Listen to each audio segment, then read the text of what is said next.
서로 눈을 보시면서 이렇게 인사합니다. 감사합니다. 고맙습니다. 사랑합니다.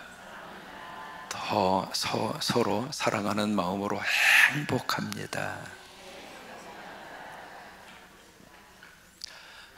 5월을 가리켜서 우리가 실록의 계절이다 인정하죠. 한국의 5월달 얼마나 아름답습니까? 여기를 보아도 꽃이고 저기를 보아도 꽃이고, 교회 안에 들어오시면은요, 교회가 완전히 꽃대궐입니다. 등나무에 꽃도 멋지게 지금 피어 있고요, 거기다가 앉아서 커피 한 잔 잡수시면 다른 카페 안 가셔도 좋습니다.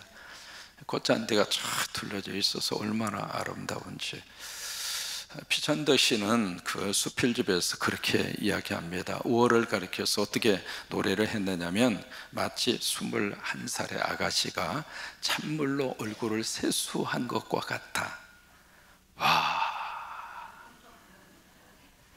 21살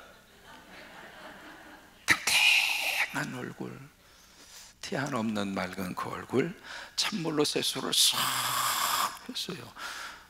다 끝나고 여러분 집에 가셔서 찬물로 세수하고 거울로 보세요. 그게 5월이라 이 말이에요. 하얀 손가락에 빛이 반지와 같다. 피천덕 씨는 그렇게 5월을 노래를 했습니다. 여러분, 5월달을 가리켜서 무슨 달이라고 그러죠? 가정의 달입니다. 그래서 가정에 관계되는 기념일이 참 많습니다. 이제부터 퀴즈 들어갑니다. 5월 5일 어린이를 생각하는 날입니다. 5월 8일 어버이날, 우리 교회에서는 뭘 하죠? 부활동산에서 추무 예배를 드립니다. 5월 15일, 5월 19일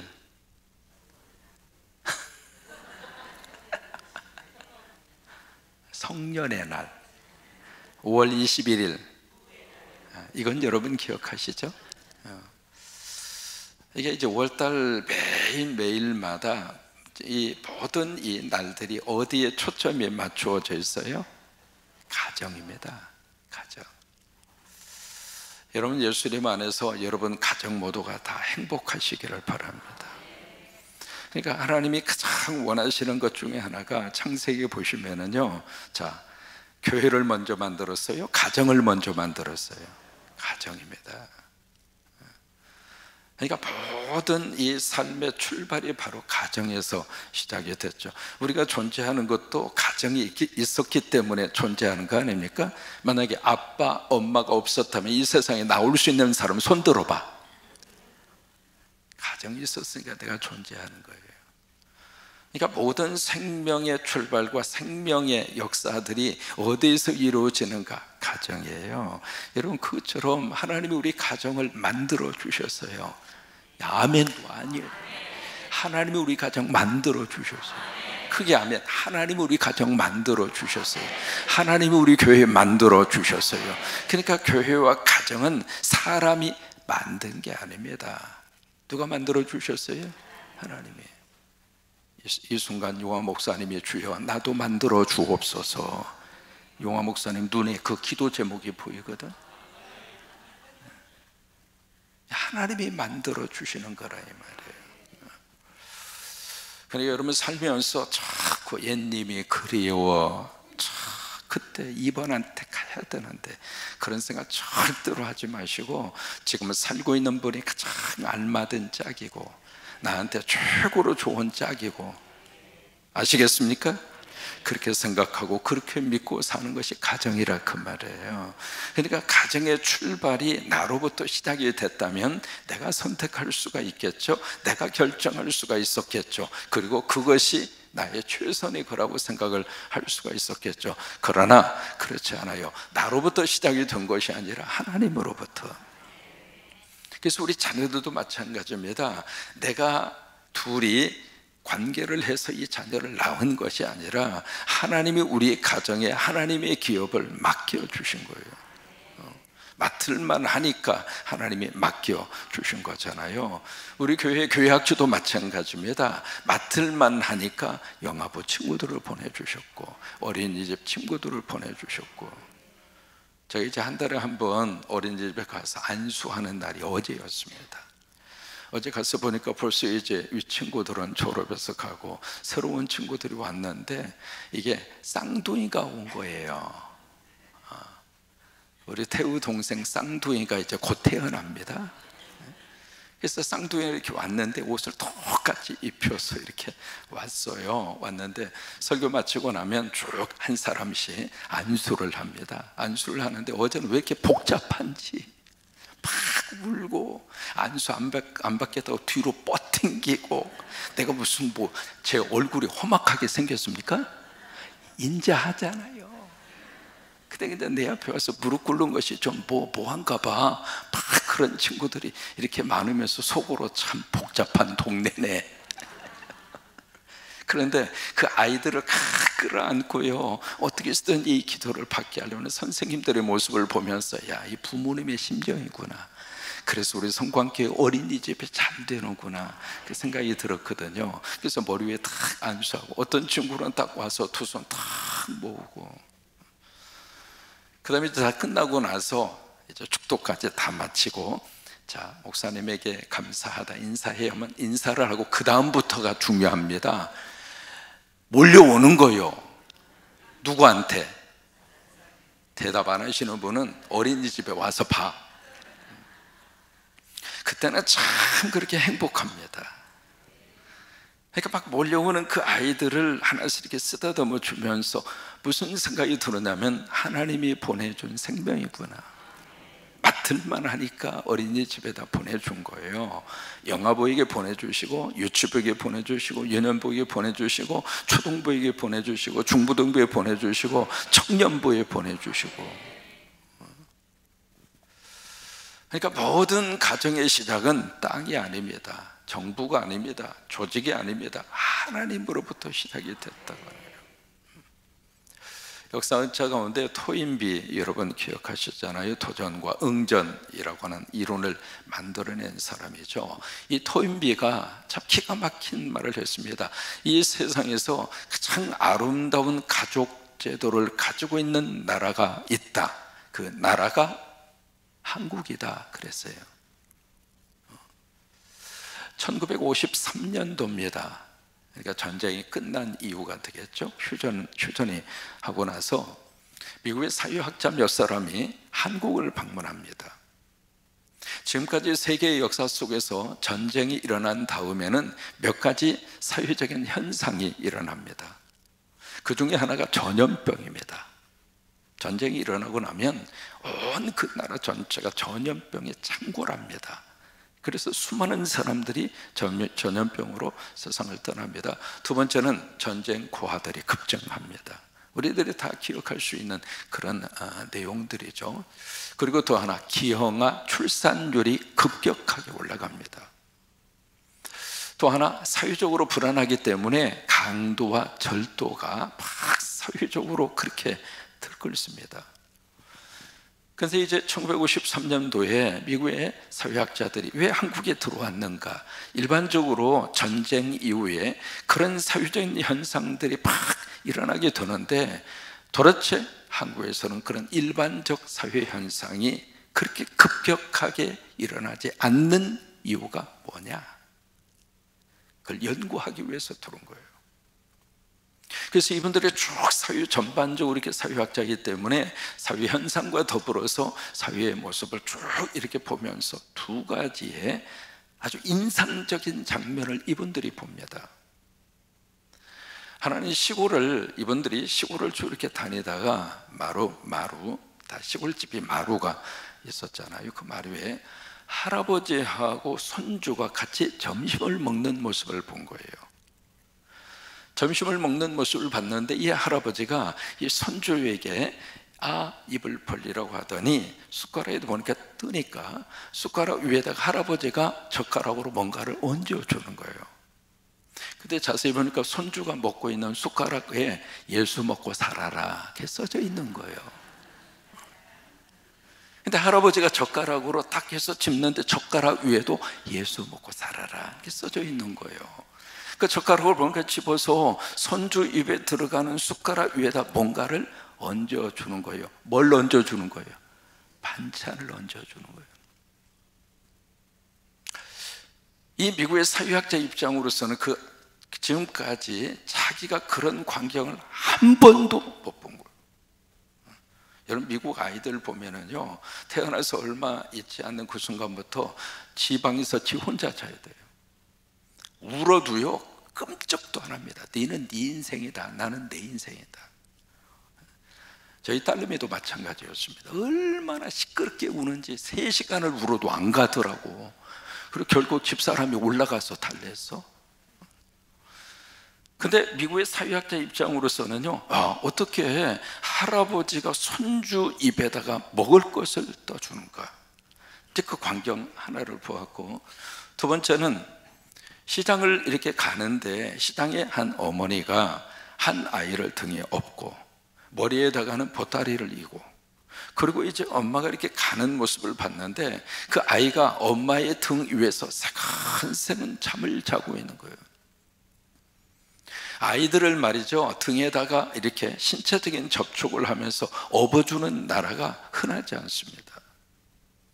그래서 그 두 가지의 모습의 광경을 보고, 이것 때문에 전쟁통에 한국의 사회적인 현상이 다른 나라와 비해서 그런 현상들이 나타나지 않았구나, 그렇게 결론을 낸 거예요. 여러분, 이게 우리 한국이었습니다. 다시 그 좋은 가족의 전통과 가족의 사랑을 우리 성광교회에서부터, 예수 믿는 여러분의 가정에서부터, 하나님을 모시고 사는 여러분의 가정에서부터 그 사랑을 다시 회복하시기를 바라고, 예수 믿고 모든 가정이 다 행복하시기를 주의 이름으로 축원합니다. 그러면 어떻게 그것이 가능할까? 오늘 에베소서 5장이 우리에게 그 답을 주고 있어요.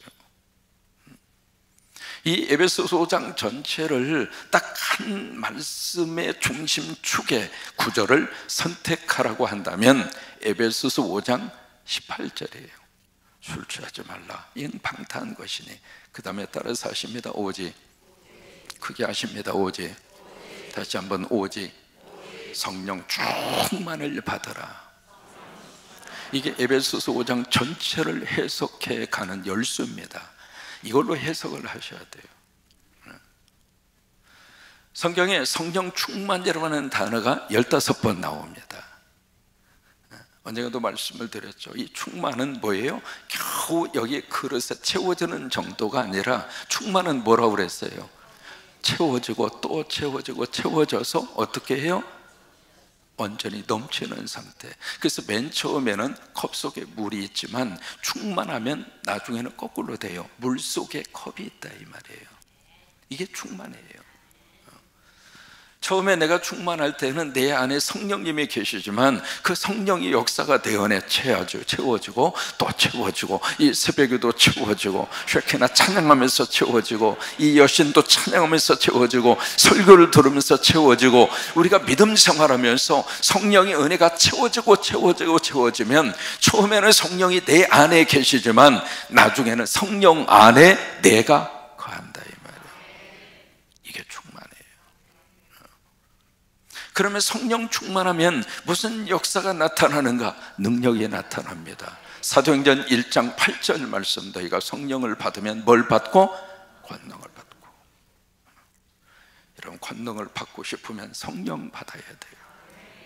우리 안에 두나미스와 같은 파워가 있기를 원한다면 밥도 잘 잡수셔야 되고 운동도 해야 되지만 성령 받아야 우리 안에 두나미스와 같은 그런 능력이 임하게 되고, 그리고 힘이 생기게 되고, 우리 아이들 속에 성령의 역사가 임하면 그 아이들 속에 하나님의 집중력도 주시고, 똑같은 시간에 똑같이 공부하더라도 성령 충만해서 공부하면 그 효과가 훨씬 더 배로 증가하게 되어 있습니다.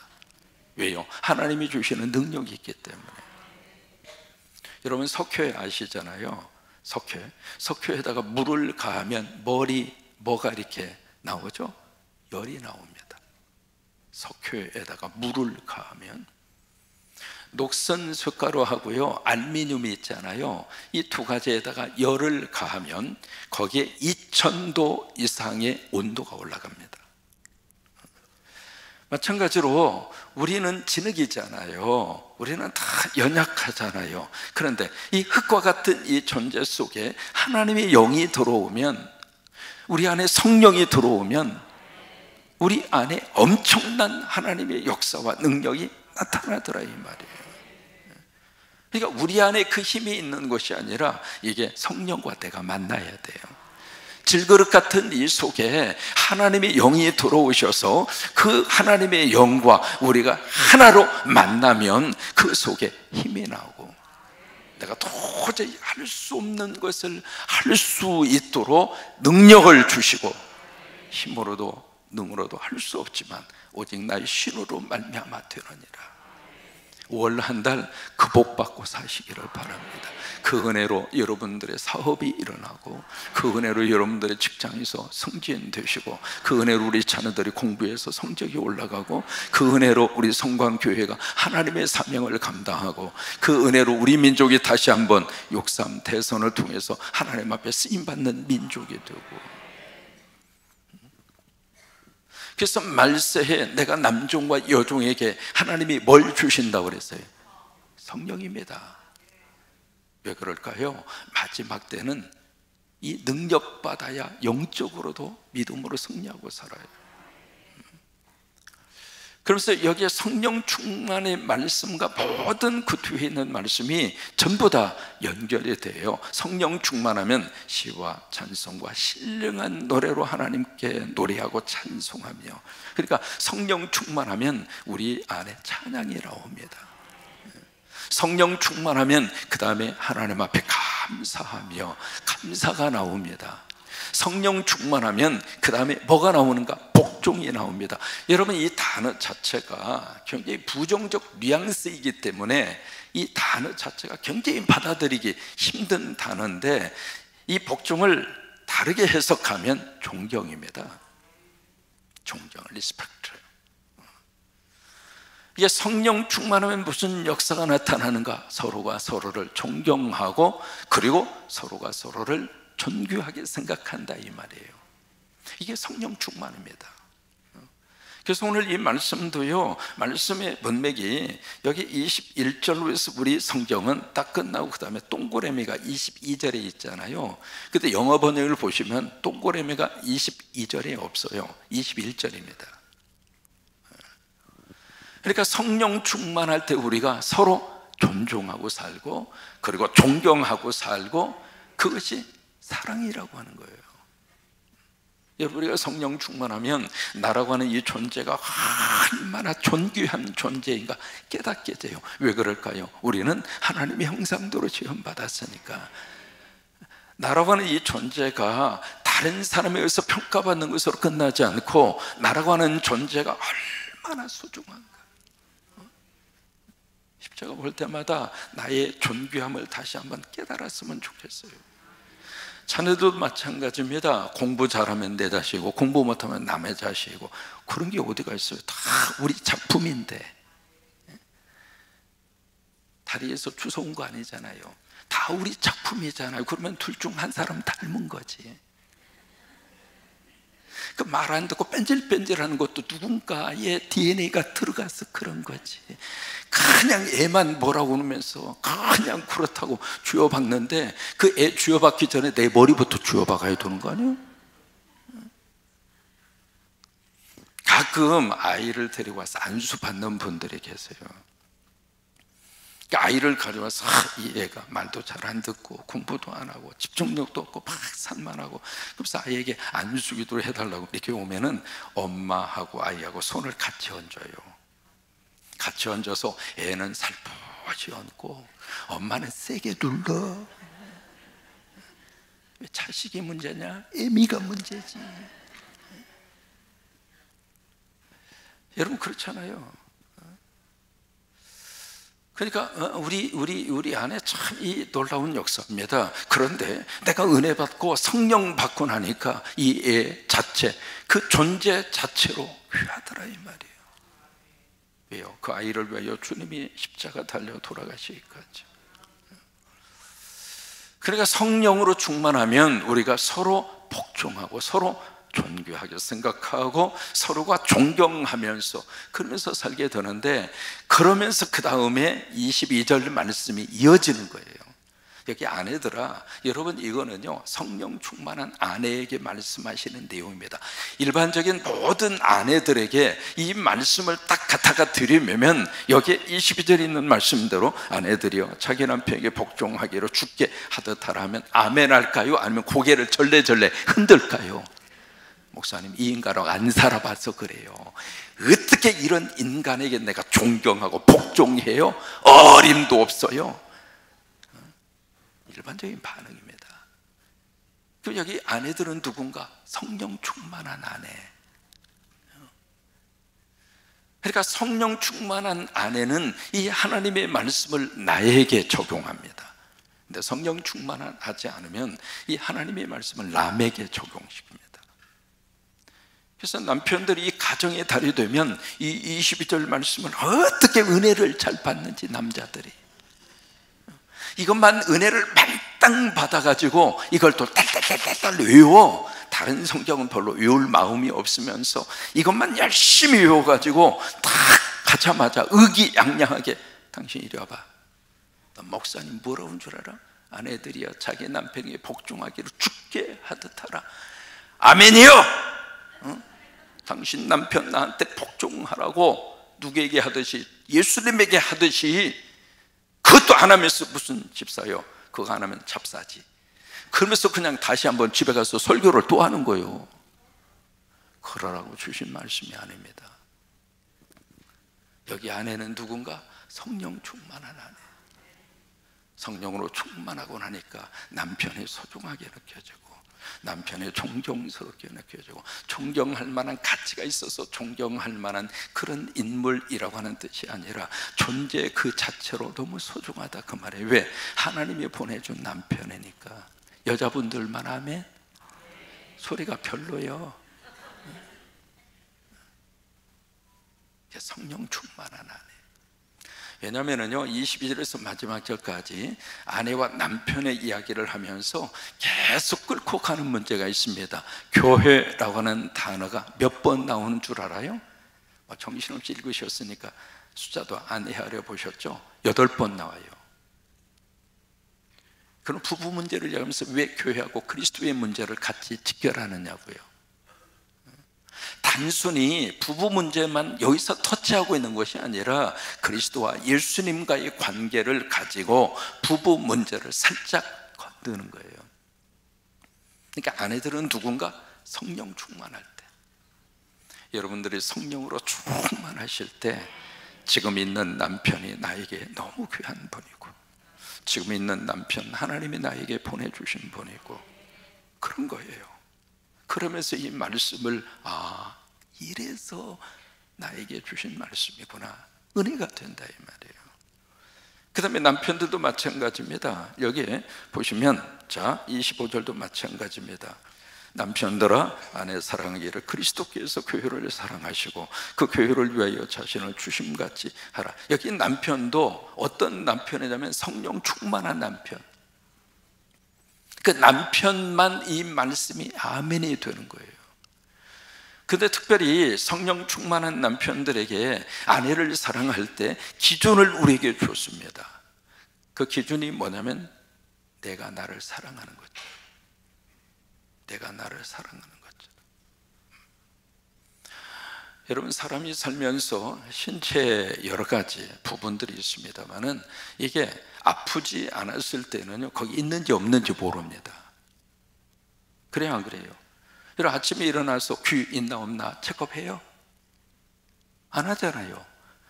아침에 일어나자마자 코가 저녁 내내 어떻게 제대로 있었나? 코를 이렇게 그런 거 아니잖아요. 다시 말해 정상으로 다 이렇게 돌아갈 때에는 그 존재성이 별로 귀하게 느껴지지 않는다 이 말이에요. 그런데 갑자기 이빨이 아파. 그러면 온 신경이 어디로 가요? 이빨로 가요. 그러면서 그동안 안 아프고 먹고 내가 이 방앗간이 잘 돌아가서 그동안에 이걸 먹고 산 것이 얼마나 감사한가 그걸 느끼는 거예요. 모든 존재도 마찬가지입니다. 내 곁에 있을 때 그때는 그 존재의 소중함을 잘 몰라요. 그런데 아프거나 문제가 있거나 아니면 언젠가 내 앞서 떠났을 때 그때는 그 존재의 소중함을 다시 한번 강하게 느끼는 겁니다.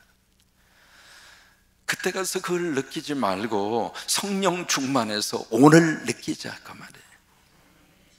그래서 내가 나를 사랑하는 것처럼 내 아내가 나 만나서 나 당신 만나서 너무 행복했다고 그 말을 들을 수 있을 정도로 사랑해주고 아껴주고 쓰다듬어주고 필요한 거 있으면 크레딧 카드 그냥 줘버리고. 제가 이런 말을 가끔 해야 여성들에게 인기를 받거든요. 집에 가서 설거지도 가끔 좀 해주시고 음식 버리는 것 좀 가끔 들고 가서 음식 쓰레기통에 갖다가 버려주고. 별로 반응이 별로 이건.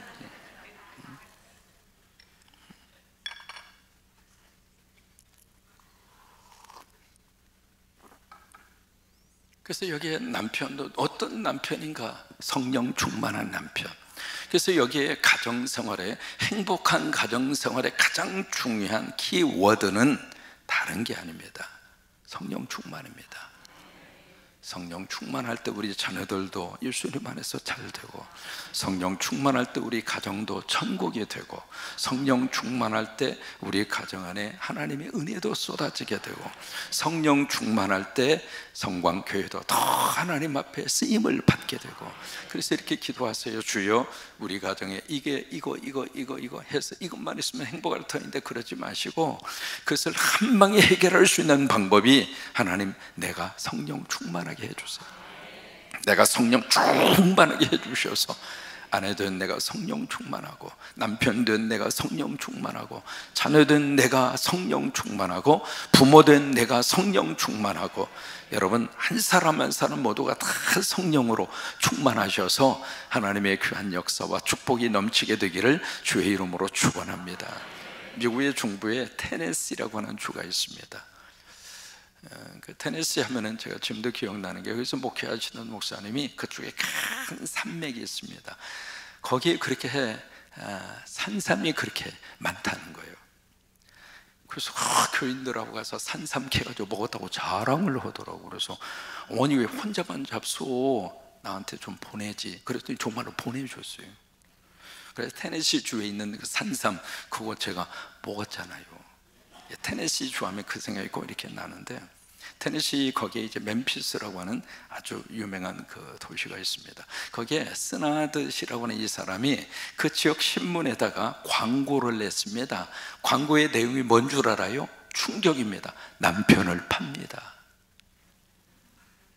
For sale husband, 남편을 팝니다. 근데 그 밑에다 뭐로 썼냐면 덤으로 골프채하고 그 다음에 남편이 좋아하는 강아지를 덤으로 드리겠습니다. 그게 이제 지역 신문에 딱 광고가 났는데, 그 지역 신문의 광고를 보고 여기저기서 많이 전화가 왔습니다. 도대체 그 남편 얼마에 팔 거냐고 그렇게 묻는 사람도 있고, 남편은 중고품이니까 그만두고 골프채나 달라고 하는 사람이 있고, 어떤 사람은 골프채 말고 강아지나 달라는 사람이 있고, 별별 사람들이 그렇게 전화가 왔는데, 어떤 사람이 전화를 딱 해서 아주 호통을 치면서 하는 말이, 그 중고품 남편이라도 옆에 있는 걸 감사하게 생각하고 살으라고. 그리고 전화를 딱 끊더래. 다행인 것은 그 광고를 낸 스니스라고 하는 그 여자분이 마음을 돌이켜 먹고 안 팔았대. 여러분, 올 한 달 성령으로 충만하셔서 예수님 안에서 복 받고 사시고 행복하게 사시고 주님의 역사와 능력에 임하게 되기를 주의 이름으로 축원합니다.